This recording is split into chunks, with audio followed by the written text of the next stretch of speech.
আজকে আপনাদের সঙ্গে শেয়ার করব আলু দিয়ে দারুণ মজার এক নাস্তা।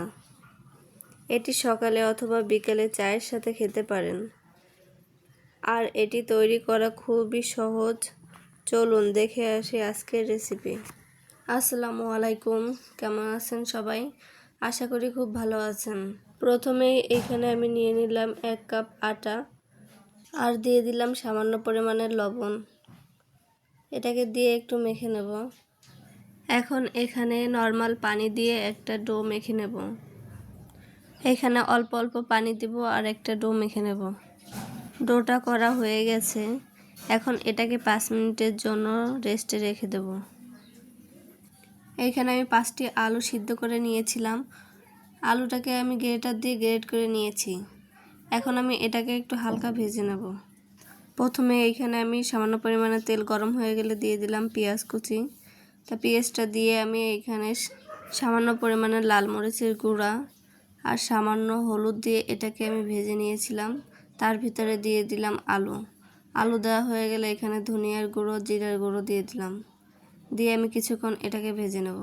এই পর্যায়ে এসে লবণটা দিয়ে আমি এখানে দিয়ে দিলাম ধনিয়া পাতা দিয়ে আমি কিছুক্ষণ এটাকে নেড়ে চেড়ে নেব। আমি একটু স্বাদটাকে বাড়ানোর জন্য এখানে সামান্য পরিমাণে টেস্টি সল্ট ব্যবহার করেছি। আমার এটা হয়ে গেছে, এখন আমি এটাকে নামিয়ে নেব। অন্যদিকে আমি আটাটার ডোটা করে রেখেছিলাম, দেখেন কতটা সফট হয়ে গেছে। এই ডোটাকে আমি কিছুক্ষণের জন্য মধে নেব। এইখানে ডোটা মধে নেওয়া হয়ে গেছে। আমি এটা দিয়ে এখন রুটি বেলে নেব। এইখানে আমি রুটির মতো গোল করে বেলে নিয়েছিলাম।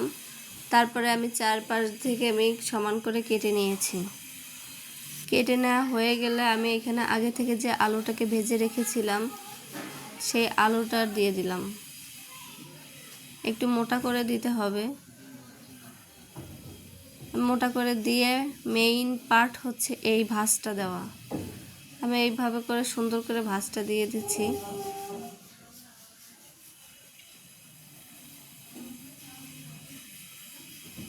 আপনারা দেখে বুঝে নেবেন আমি কিভাবে ভাঁজটা দিচ্ছি। সুন্দর করে ভাঁজটা দেওয়া হয়ে গেলে আমি এর মুখটা ভালো করে বন্ধ করে দেব।